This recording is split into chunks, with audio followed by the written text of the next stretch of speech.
नमस्कार, जय Hind, good morning दोस्तों। एक बार फिर से हम लोग मिल रहे हैं करतार के यूट्यूब चैनल पे। और हमने कहा था कि वैसे स्टूडेंट का इंफॉर्मेशन हम लोगों के मिलना बहुत जरूरी है जिनका सिलेक्शन कहीं ना कहीं हुआ है। हम लोगों के बीच आज हम लोगों के साथ रुपेश हैं जिनका सिलेक्शन इंडियन एयरफोर्स में हुआ है। सबसे पहले रुपेश, आपका स्वागत है करतार कोचिंग के प्लेटफॉर्म। जय हिंद। और ये थोड़े से मैं अभी सामने से बोल दूं कि रुपेश बोल्ड भी बोल सकते हैं, क्योंकि जस्ट पहली बार मिल रहे हैं तो थोड़े से साउंड इनके दबे हुए हैं, नहीं तो इन्होंने जेडी में किसी को बोलने ही नहीं दिया। इनकी पहचान इस रूप में बनी है। और हम लोग जानेंगे रुपेश से कि इन्होंने कितने घंटे की पढ़ाई की, कौन कौन से बुक का सहारा लिया, कौन से कोचिंग का सहारा लिया, और गाइडेंस के रूप में हम लोगों के सामने इन्होंने जब अपने आप को रखा तो किस रूप में रखा। इन सभी तमाम बातों को हम लोग जानेंगे और देखेंगे रुपेश के ओपिनियन इस पॉइंट के ऊपर क्या है। तो रुपेश, सबसे पहले आप मुझे ये बताइए कि जो स्टूडेंट एयरफोर्स की तैयारी में लगे हुए हैं, सबसे पहले आप ये बताइए कि आपको कितना नंबर आया। एक्स ग्रुप से हूँ और मेरा एक्स ग्रुप में 38 पॉइंट समथिंग। रुपेश, क्या लगता है कि कितने घंटे की पढ़ाई करके हम लोग इस एग्जाम को हासिल कर सकते हैं। रहने से भर दिन पढ़ते रह गए या कुछ 6-7 घंटे या 4-5 घंटे पढ़ के भी रिजल्ट ला सकते हैं। इन्होंने कहा कि ऐसा नहीं है कि आप दिन भर पढ़ रहे हो, 4-5 घंटे पढ़ के भी रिजल्ट ला सकते हो। इतनी आसान सिलेबस अभी बनी हुई है। अच्छा, एक चीज और है रुपेश, मैंने देखा है स्टूडेंट के बीच में ये फीलिंग आती है। बच्चे ये सोचते हैं कि जब रिजल्ट आ जाएगा तो हम फिजिकल का तैयारी कर लेंगे, जेडी की तैयारी कर लेंगे। तो ये उनका सोचना सही है क्या। ये सही है। होता रिजल्ट आ जाए उसके 1-2 महीना से भी रनिंग आप बना सकते हैं।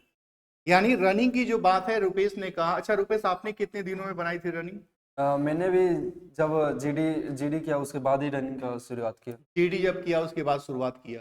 तो जैसे कि हम लोगों का जब रिटेन का एग्जाम निकल जाता है तो उसके बाद भी जीडी और फिजिकल की तैयारी की जा सकती है। लेकिन अगर आपके पास फुर्सत है और आपको कॉन्फिडेंस है आपके एग्जाम के ऊपर कि मैंने जो दिया है मेरा सिलेक्शन 100% रिटेन में हो जाएगा, तो आप उसी दिन से हम लोगों के आगे के प्रोसेस में लग सकते हैं। ये अपने ऊपर डिपेंड करता है। ऐसा नहीं कि अभी तो ठंडा का टाइम है, जब रिजल्ट देगा तो जाएंगे। इतना ठंडा में कौन सुबह जगने जाए।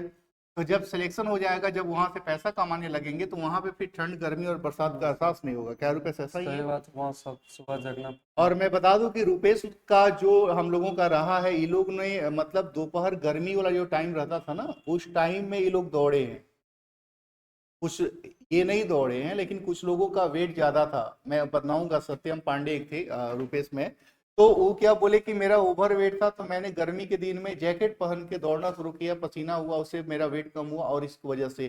तो ऐसे ऐसे मेहनत करने वाले कैंडिडेट हैं और हमको उनसे सामना करना है। ये इस लेवल के उनकी जागरूकता फैली हुई है।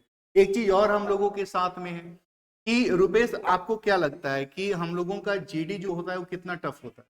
जीडी जितना टफ मैंने बोला जाए उतना टफ है नहीं, बहुत आसान होता है। बहुत आसान होता है। अच्छा, एक चीज जीडी के लिए हमारे जो करतार कोचिंग सर वो बहुत बेस्ट प्रिपरेशन के लिए तैयार करते हैं। रोज डेली 2-2 टॉपिक देते हैं उसको, मैंने होमवर्क के लिए घर से करके लाने के लिए। और ये जो सर जो टॉपिक करवाते हैं जीडी में, वही टॉपिक वहाँ जहाँ पूछे जाते हैं बीटा वहाँ भी आते हैं। मैंने बीटा में फिजिकल दिया तो वहाँ का एक्सपीरियंस वहाँ है।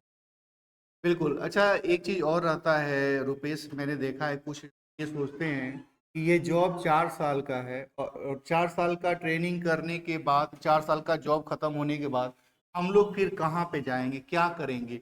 तो आपका क्या ओपिनियन है कि इस जॉब को क्या 4 साल की तरह देखना चाहिए या इस जॉब को दूसरे रूप में देखनी। ये जॉब को 4 साल के रूप में नहीं देखा है कि अगर मैं सोचता जॉब 4 साल का तो मैं, मेरा ये थर्ड अटेम्प्ट, मैंने पहले अटेम्प्ट में दिया तो नहीं हो, तो मैं उस समय छोड़ देता कि सोचता 4 साल का जॉब है, इतना फिर बार बार क्या क्यों प्रयास करना, पहले ही छोड़ देते। इसलिए मैंने 4 साल का ना समझ के दोबारा या फिर दोबारा ना फिर तिबारा किया। इसी बोलता है प्रयास नहीं छोड़ना चाहिए, जिद हो तो करना ही चाहिए जब तक मंजिल हासिल ना हो। जिद और जुनून दो ऐसे वर्ड हैं जो ऐसे जुनून, मतलब जैसे इन्होंने कहा कि जुनून होना चाहिए काम को 100% करने का। मैं 2 बार रिजेक्ट हुआ, तीसरी बार में सिलेक्शन हुआ। रुपेश का ऐसा कहना है अगर ये पहली बार में छोड़ दिए होते या दूसरी बार में ही छोड़ दिए होते तो ये आज यहाँ पे खड़े ना होते, इंडियन एयरफोर्स के पार्ट न बने होते। तो आपको अंतिम समय तक प्रयास करना है और तब तक प्रयास करते रहना है जब तक कि हम लोगों की हार, क्योंकि जीत ना हो जाए। यानी हार को हार की तरह नहीं लेना है, आपको उसको एक सबक के लेना है, सीख के लेना है। अच्छा, एक चीज और होता है रुपेश, हम लोग को ये देखना होता है कि जो किताब पढ़नी होती है, बहुत सारे बच्चे पूछते हैं कि सर जी कौन सी किताब पढ़े, तो आपको क्या लगता है कि जो 100 रुपये तैयारी कर रहे हैं उनको कौन कौन सी बुक पढ़नी चाहिए, या जो हम लोगों का करतार का अपना बुक है, अपना मटेरियल है, वो सफिशियंट है? वही सफिशियंट है जो मैंने टीचर पढ़ाते हैं, तो कॉन्सेप्ट टीचर बताते वही, उसके अलावा नहीं। मैंने एक एडिहेंट ट्राई किया, पहले था जो एडिहेंट में मैंने बताते सर जो क्वेश्चन कर लो आ जाएंगे 15-20 ऐसे, लेकिन अब नहीं है वैसे।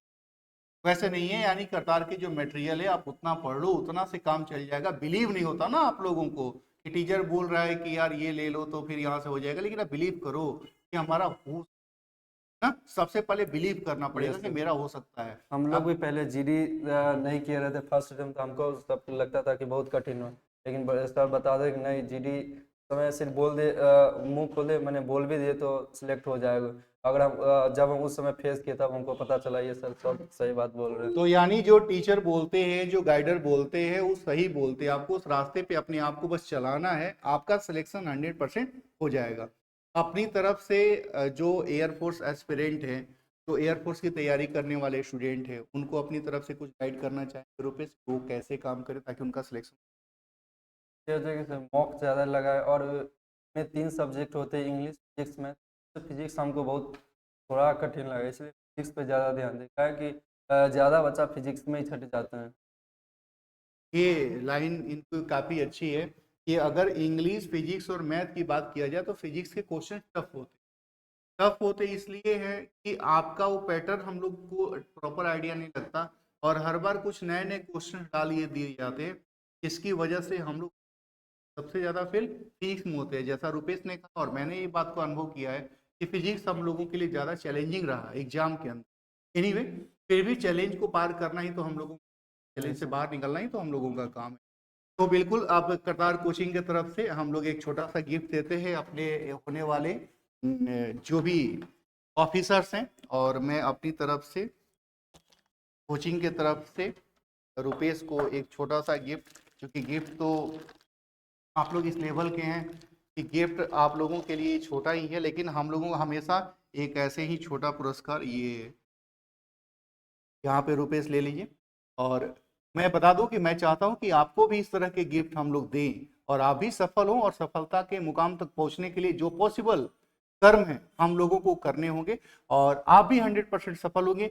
सबसे पहले अपने मन के अंदर सोचना होगा। रुपेश से कोचिंग की तरफ से हम लोग की छोटी सी गिफ्ट, और फिर हम लोग अगले वीडियो में मिलेंगे एक ऐसे कैंडिडेट से जिन्होंने अपनी सफलता को अंतिम मुकाम तक पहुंचाने के लिए उन्होंने कैसा प्रयास किया, उनका प्रयास कैसे सफल हुआ, इन सब सारी बातों को हम इस वीडियो में इतना ही। हम लोग फिर मिलते हैं। जय हिंद दोस्तों।